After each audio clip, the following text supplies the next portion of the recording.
Hi, KCET ಕೌನ್ಸಿಲಿಂಗ್ನಲ್ಲಿ NEET exam ಇಲ್ಲದೇನೆ admission ಪಡಿಬಹುದಾದಂಥ 2 health care ಡೊಮೈನ್ನ ಕೋರ್ಸಸ್ಗಳು ಯಾವುವು ಅಂದರೆ ಬಿ ಫಾರ್ಮಸಿ ಹಾಗೂ ಫಾರ್ಮಾ ಡಿ.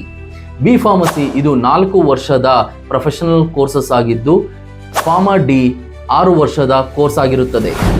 ಈ ಕೋರ್ಸಸ್ಗಳಿಗೆ ಎಲಿಜಿಬಿಲಿಟಿ ಕ್ರೈಟೀರಿಯಾ ಹೇಗೆ ಅಂದರೆ, ನೀವು ಸೆಕೆಂಡ್ PUC ಅಥವಾ 12th ಅಲ್ಲಿ ಫಿಸಿಕ್ಸ್, ಕೆಮಿಸ್ಟ್ರಿ, ಬಯಾಲಜಿ ಮತ್ತು ಇಂಗ್ಲಿಷ್ ಸಬ್ಜೆಕ್ಟ್ಸ್ನ ತಗೊಂಡಿರಬೇಕಾಗಿರುತ್ತದೆ ಹಾಗೂ KCET ಎಕ್ಸಾಮ್ನ ಬರೆದಿರಬೇಕಾಗಿರುತ್ತದೆ. ಈ ಕೋರ್ಸಸ್ಗಳಿಗೆ ಅಡ್ಮಿಷನ್ ಪ್ರೋಸೆಸ್ ಹೇಗೆ ಅಂದರೆ, KEA ಅವರು ನಡೆಸುವ KCET ಕೌನ್ಸಿಲಿಂಗ್ನಲ್ಲಿ ನೀವು ಭಾಗವಹಿಸಬೇಕಾಗಿರುತ್ತದೆ. ನಿಮ್ಮ ರ್ಯಾಂಕಿನ ಅನುಸಾರವಾಗಿ ನೀವು ಆಪ್ಷನ್ ಎಂಟ್ರಿ ಮಾಡಿ ನಿಮ್ಮ ನೆಚ್ಚಿನ ಕಾಲೇಜನ್ನು ಪಡಿಬೇಕಾಗುತ್ತದೆ.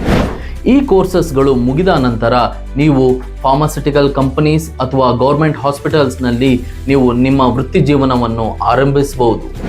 ನಿಮಗೆ KCET ಕೌನ್ಸಿಲಿಂಗ್, ಕಾಲೇಜ್ ಸೆಲೆಕ್ಷನ್ ಹಾಗೂ ಆಪ್ಷನ್ ಎಂಟ್ರಿಯಲ್ಲಿ ಏನಾದರೂ ಡೌಟ್ ಇದ್ದಲ್ಲಿ ನಮ್ಮ ಎಕ್ಸ್ಪರ್ಟ್ ಟೀಮನ್ನು ಕಾಂಟ್ಯಾಕ್ಟ್ ಮಾಡಿ ಹಾಗೂ ಲೇಟೆಸ್ಟ್ KCET ಅಪ್ಡೇಟ್ಸ್ಗಾಗಿ ನಮ್ಮ ಪೇಜನ್ನು ಫಾಲೋ ಮಾಡಿ.